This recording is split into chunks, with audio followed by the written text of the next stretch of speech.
Agreeing and disagreeing in English. Probably one of the most crucial skills that you need to master if you want to avoid awkward or potentially embarrassing situations in English. Stick around with me until the end of the video to learn some awesome phrases that will really help level up your English and help you agree and disagree like some English-speaking wizard. Let's get to the video. So first of all, let's start by looking at how to agree in formal situations in English. Now, a formal situation is any situation where you have to show some kind of respect to the person that you are talking to. To agree effectively in English, you need to think about two things. You have to think about what situation you're in, and also you have to think about how strongly you want to agree with something. Let's take the formal situation that you're in a meeting at work, and your boss says something like, "We need to reach a wider audience and broaden our social media presence." What do you think? So let's say here that you have a strong agreement with what your boss is saying, and you want to emphasize how much of a good idea you think it is. Well, here we can use the adverbs completely and totally. Now, by adding these adverbs alongside the verb agree, you change the meaning of the phrase, giving it more emphasis. So let's take a look again at this example. If we were to say something like, "I completely agree," or "I totally agree," we're showing that we have a really strong agreement with what our boss is saying. Some adverbs sound natural just on their own as standalone phrases, such as exactly, definitely, or absolutely. You know what? I think red and yellow would look better on the logo. Definitely. I believe those colours really reflect our message and our brand image. So in this example, we could use the adverb definitely, exactly, or absolutely.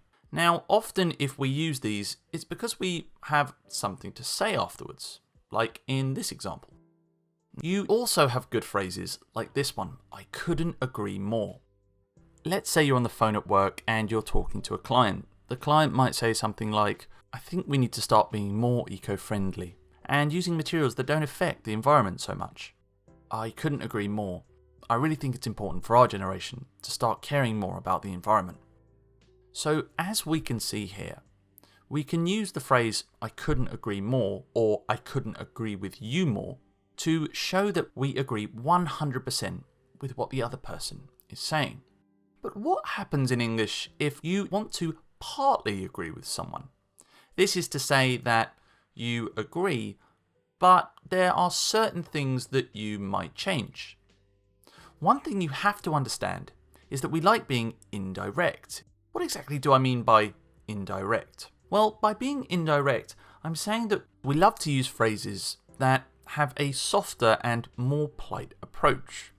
We'll often agree with someone, but we'll do it in an indirect way. For example, let's look at some phrases with see.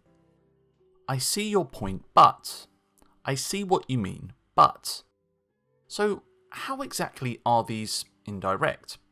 Well, we're not specifically saying that we agree, and this is where the use of the word but comes in, because usually there's another point of view that follows that but. For example, we could say something like, "I see your point, but I also think that we should try this way." Or, "I see what you mean, but I think it's a good idea to try other options."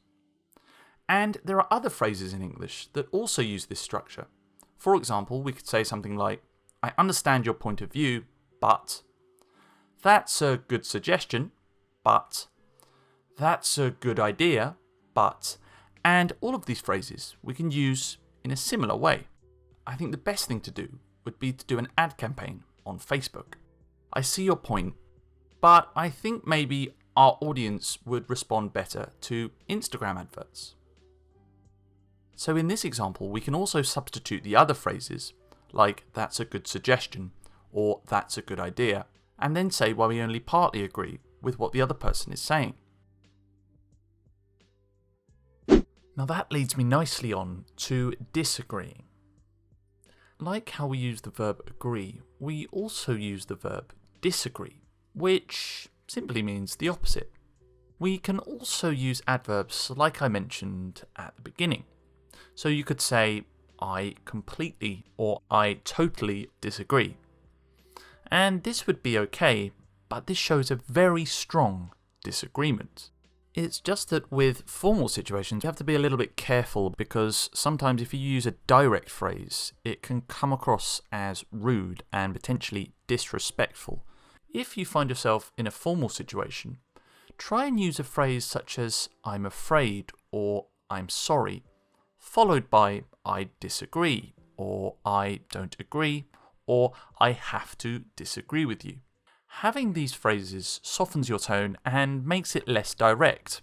You could also use other phrases such as I don't think we share the same opinion or I beg to differ. I think by merging sales and customer service, it would be a lot easier to work and we'd get things done more effectively.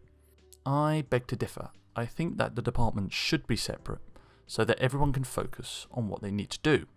Often in formal situations, we're showing our respect towards somebody or a group of people. And you can also do this by using the verb respect. And you could say something like, I respect your point of view, or I respect your opinion, and then follow it with but and what you want to say. I'm not sure Dan's a good fit in the team. I think I might have to let him go. I respect your opinion, but I can see his potential in the future. Maybe he could have some more training and that would help him. By using the verb respect, we are indicating that we value the opinion of the other person, but still disagree. Now, interestingly in English, there is sometimes a very fine line between partly agreeing and disagreeing, and often we just have to understand the context of the conversation, and this will dictate which phrases you use and how you use them. The adverb respectfully can also be used in extremely formal situations with the verb disagree. For example, you might be talking to someone with a lot of authority, like a policeman or a judge, and you might use a phrase like, I respectfully disagree. This is extremely formal and isn't very common in English, but it's good to know for such situations. Now let's move on to agreeing in informal situations. The phrase for sure is a colloquial way in English to show that you strongly agree with someone. Did you watch that new dating show last night? I had to turn it off after about 5 minutes because it was just so boring. For sure, the people on that show are the worst. They're just so fake. You can also keep it simple and just say something as easy as 100%, which is short for I agree with you 100%.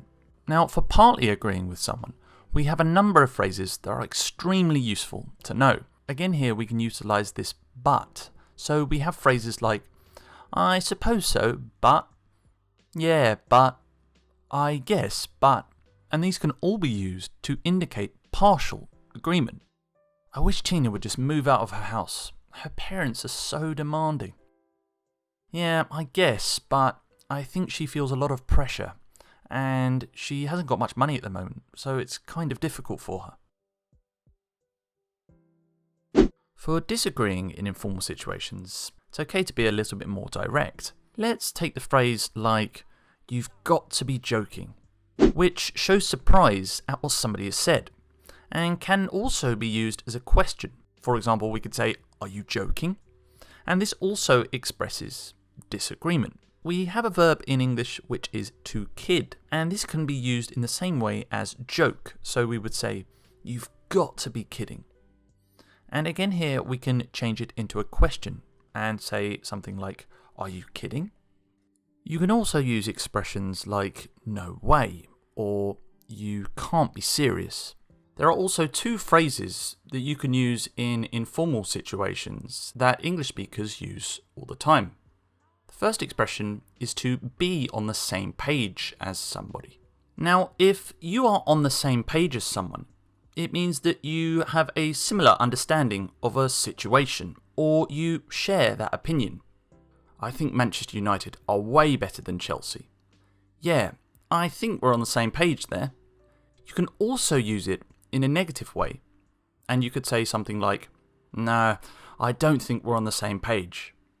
The second idiom that you can use to agree or disagree with someone in English is to see eye to eye. Now, if two people see eye to eye, it means that they agree with each other.